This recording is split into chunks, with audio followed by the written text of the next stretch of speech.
Yo, what's going on, everybody? It's your boy Naruto Explain here, bringing you guys another Boruto Naruto Next Generations discussion on the fallout from Boruto Chapter 74. And today, I want to bring up the scenario that I've seen many of you guys say that is destined to happen, which is Sarada versus Ada in the time skip. As we all know, after the last manga chapter, after we saw firsthand that Sarada and Ada were the central focus points of the manga, with Ada making everyone fall head over heels in love with her during episode 1 of what we shall forever call the Horny House, and Sarada gaining focus by Sarada herself proving that she's seemingly immune to Ada's Semigon powers, and potentially due to her Sharingan, which means by extension her genetics from the Uchiha clan, or as she said herself, it might be due to the fact that she just didn't get a good look at Ada, which, as you guys know, that's what I think happened. However, now that we've seen that Sarada, at least for the time being, is immune to Ada's control powers, we've got a major discussion on our hands, because the belief is that Sarada versus Ada is incoming has always been an issue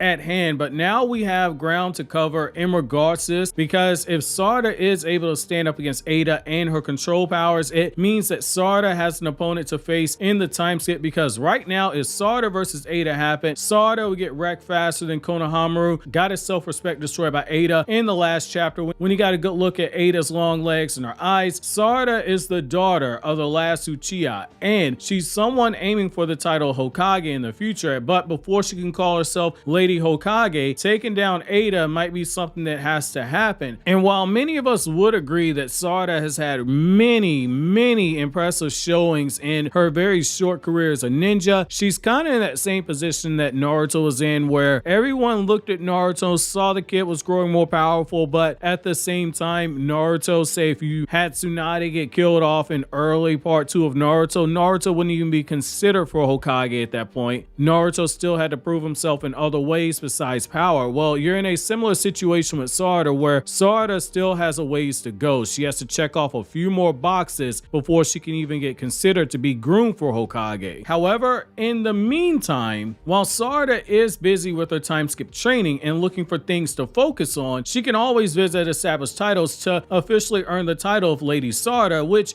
is a good time to tell you about the sponsor of today's video, Established Titles. Sponsor in today's video. Here's the thing we gotta keep in mind though. Sarada versus Ada, there is merit to this, even if we go with the option that I personally think is the case, which is that Sarada can be affected by Ada's powers, but she simply wasn't, because she didn't look directly in Ada's eyes. Sarada is still Ada's worst possible matchup when it comes to a 1 versus 1 battle. However, in order for Sarada to be able to expose Ada in a battle, she's going to need some serious training to jump up to Jigen levels of power to be able to even stand a chance against Ada. However, what are the weaknesses in particular that Sarada can exploit, and why is she such a matchup nightmare for Ada? Number 1, Ada, like her brother Damon, are cyborgs stronger than Jigen in combat power, which is why Jigen ordered them to be destroyed, which is a reminder of the powers that Ada currently has. They don't work on Jigen, because Jigen was 100% Otsutsuki genetically since Ishiki's karma had fully extracted, but unlike Damon, Ada's skill at taijutsu, by her own admittance, is only basic. Skill does not equal power, but you get the point. This means that for all the raw power that she has, her hand-to-hand combat skills are just basic. Think of it like Might Guy and Sakura.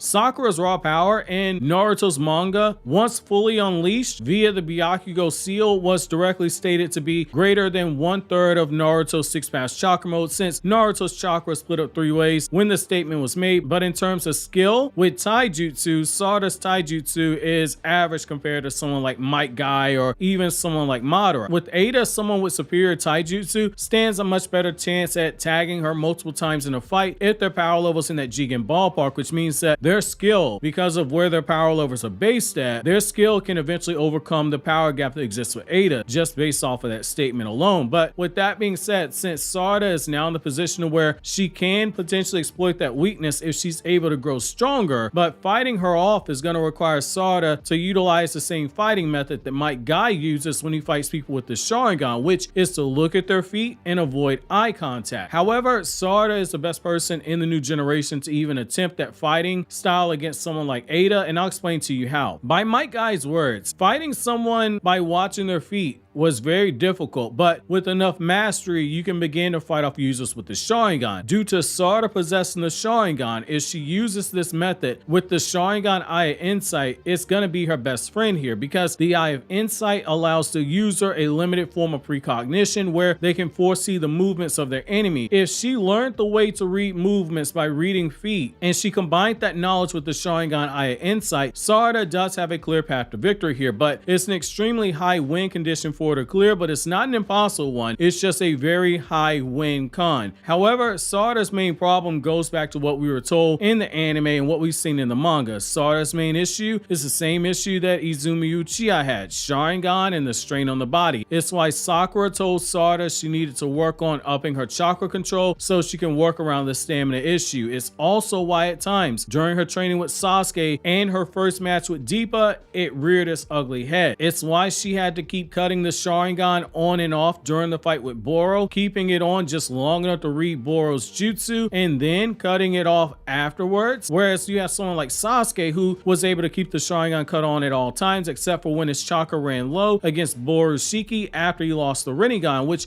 allowed Borushiki to hit him with a vanishing Rasengan because the Sharingan wasn't caught on, so he couldn't actually track the vanishing Rasengan. Sarada's stamina, her chakra control, and her Sharingan skill, they're all going to have to be upgraded. That's the whole purpose of a time skip, however, which will naturally happen as she herself gains more power through strengthening the physical side of her chakra through combat training and the spiritual side of her chakra through meditation and learning. Narratively, it's a setup for Sarada who needed an Otsutsuki benchmark to go after, and with someone who you have to avoid eye contact or you're gonna fall under her control, this is the only path forward, and she's the only person realistically with the shot in this fighting style from her generation. That being said, there's a whole other side of this from a narrative perspective we have to look at. Ada is someone who is starved for love. She wants to know love desperately, but she doesn't understand how to love someone and only knows love that comes from controlling others. Whereas Sarada, on the other hand, has been showered with the love of her friends, by her parents, and her Sharingan Eye has been progressing itself through love itself. Her one Tomo Sharingan subconsciously awakened out of the love and desire to see her father when she was a toddler. Her one Tomo Sharingan consciously awakened when she felt the love that came from seeing her father for what she believed was the very first time. The two Tomo Sharingan came from her love for her comrade Boruto and the desire to protect him. The three Tomo Sharingan came from the novel set before the car arc, where Sarada's love for her father and not wanting to let him down caused her Sharingan to awaken a three Tomo during their training mission. Sarada, in so many ways, narratively is a foil to Ada, and it's a big enough foil that she can't be ignored for this reason, in my opinion. That being said, if this battle does happen post time skip,